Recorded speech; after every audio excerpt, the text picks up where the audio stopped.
Mga kalangga, good morning everybody. Kumusta tayong lahat? 'Di ba ang lamig pag hating gabi, ang lamig mga kalangga, parang may yelo. Kahit nagkukumot tayo mga kalangga, lalagpas pa rin yung lamig sa kaya hindi ako nakatulog.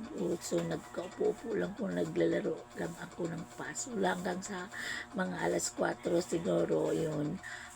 Nakatulog ako doon. Tapos pagising ko ngayon, let's say then 7 o'clock na ako na gising. So, ngayon mga kalangga, late talaga ang ko, gising ko. Kasi 4 o'clock na ang ating gabi. Hindi naman natin gabi. Morning. Talaga yun ang ko, yung routine ko. Ngayon, alas 7 na dahil sa wala talaga akong tulog. Oo, ganun mga kalangga.